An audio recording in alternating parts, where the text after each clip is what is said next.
ಸಿದ್ದು ಸಂಪುಟದಲ್ಲಿದ್ದ 6 ಜನರಿಗೆ ಡಿಕೆ ಸಂಪುಟದಲ್ಲಿ ಸ್ಥಾನ. ಸಿದ್ದು ಸಂಪುಟದಲ್ಲಿದ್ದ 6 ಜನರಿಗೆ ಡಿಕೆ ಶಿವಕುಮಾರ್ ಕ್ಯಾಬಿನೆಟ್ ಅಲ್ಲಿ ಸ್ಥಾನ ಸಿಕ್ಕಿದೆ.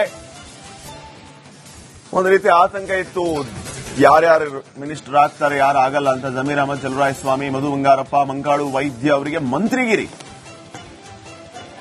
ಮತ್ತೆ ಜಮೀರ್ ಅಹಮದ್ ಮಂತ್ರಿ ಆಗ್ತಾ ಇದ್ದಾರೆ. ಹಾಗೇನೆ ಎನ್ ಚಲುವರಾಯಸ್ವಾಮಿ ಕೂಡ. ಮಧು ಬಂಗಾರಪ್ಪ, ಮಂಕಾಳು ವೈದ್ಯರಿಗೂ ಕೂಡ ಮಂತ್ರಿಗಿರಿಯ ಭಾಗ್ಯ ದೊರೆತಿದೆ. ಸಿದ್ದರಾಮಯ್ಯ ಸಂಪುಟದಲ್ಲಿಯೂ ಕೂಡ ಈ 6 ಜನ ಮಂತ್ರಿಗಳಾಗಿದ್ದು ಈಗ ಮತ್ತೆ ಮಂತ್ರಿಗಳಾಗಿ ಮುಂದುವರಿತಾ ಇದ್ದಾರೆ. ಜಮೀರ್ ಅಹಮದ್ ಖಾನ್, ಮಧು ಬಂಗಾರಪ್ಪ, ಮಂಕಾಳು ವೈದ್ಯ, ಚಲುವರಾಯಸ್ವಾಮಿ ಇವರು ಮಂತ್ರಿ ಆಗ್ತಾರೋ ಇಲ್ವೋ ಅನ್ನುವಂತ ಡೌಟ್ ಇತ್ತು. ಎಸ್ಪೆಷಲಿ ಜಮೀರ್ ಅಹಮದ್ ಅವರಿಗೆ ಮತ್ತೆ ಅವಕಾಶ ದೊರೆತಿದೆ, ಮಂತ್ರಿ ಆಗ್ತಾ ಇದ್ದಾರೆ. ಶಿವರಾಜ್ ತಂಗಡಿಗೆ ಅವರು ಮಾತಾಡಿದ್ದಾರೆ, ನೋಡೋಣ.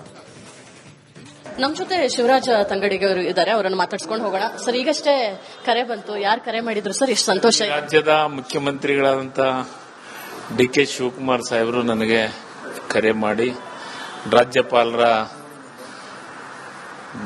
ಗಾಜಿನ ಮನೆಗೆ ಬರಕ್ಕೆ ಸೂಚನೆಯನ್ನು ಕೊಟ್ಟಿದ್ದಾರೆ. ಹೀಗಾಗಿ ನನ್ನ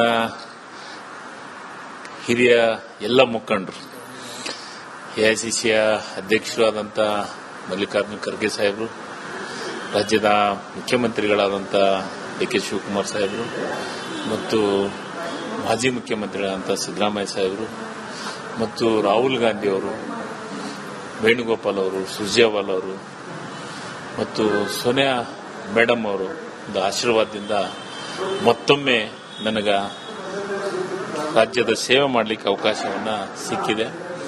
ನಿಜವಾಗಲೂ ನನ್ನ ಕನಗಿರಿ ಕ್ಷೇತ್ರದ ಜನರ ಆಶೀರ್ವಾದ, ನನ್ನ ಕನಗಿರಿ ಕ್ಷೇತ್ರದ ಆರಾಧ್ಯ ದೈವವಾದಂಥ ಕನಕಾಚಲಪತಿಯ ಆಶೀರ್ವಾದ, ನನ್ನ ಕಾರ್ಯಕರ್ತರ ಪರಿಶ್ರಮ, ಅಂದರೆ ಪ್ರತಿಯೊಬ್ಬರು ನನ್ನ ಕಾರ್ಯಕರ್ತರು ಮಂತ್ರಿ ಆಗಬೇಕು ಅಂತಂದು ಪ್ರತಿಯೊಂದು ದೇವಸ್ಥಾನದೊಳಗೆ, ಪ್ರತಿಯೊಂದು ಊರೊಳಗೂ ಪೂಜೆ ಪುನಸ್ಕಾರ ಮತ್ತು ಪಾದಯಾತ್ರೆ, ತಿರುಪತಿಗೆ ಪಾದಯಾತ್ರೆ ಮಾಡಿದಂಥ ನನ್ನ ಎಲ್ಲ ಕಾರ್ಯಕರ್ತರ ಮನಸ್ಸು ಮತ್ತು ಅವರು ಬೇಡಿಕೊಂಡಂಥದ್ದು ನಮ್ಮ ಹೈಕಮಾಂಡಿಗೆ ಗೊತ್ತಾಗಿ ನನಗೆ ಅವಕಾಶ ಕೊಟ್ಟಿದ್ದಾರೆ.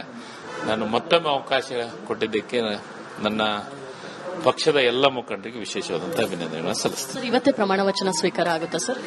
ನನಗೆ ಇವತ್ತೇ ಬಾ ಅಂತ ಹೇಳಿದ್ರು ಮುಖ್ಯಮಂತ್ರಿಗಳು, ಇವತ್ತೇ ಆಗತ್ತಂತ ವಿಶ್ವಾಸದಿಂದ ಇದ್ದೀನಿ. ಯಾವ ಖಾತೆಯ ನಿರೀಕ್ಷೆಯಲ್ಲಿದ್ದೀರಾ ಸರ್? ಅದು ಖಾತೆ ಬಗ್ಗೆ ನಾನು ಈಗೇನು ಮಾತಾಡಂಗಿಲ್ಲ. ಮೊದಲು ಪ್ರಮಾಣ ವಚನ, ಪಕ್ಷದ ಮುಖಂಡರು ಏನು ಜವಾಬ್ದಾರಿ ಕೊಡ್ತಾರೋ ಅದನ್ನು ನಿಭಾಯಿಸ್ತೀನಿ. ಕಲ್ಯಾಣ ಕರ್ನಾಟಕದ ಭಾಗಕ್ಕೆ ಪ್ರಾತಿನಿಧ್ಯ ಬೇಕು ಅಂತ ಹೇಳಿ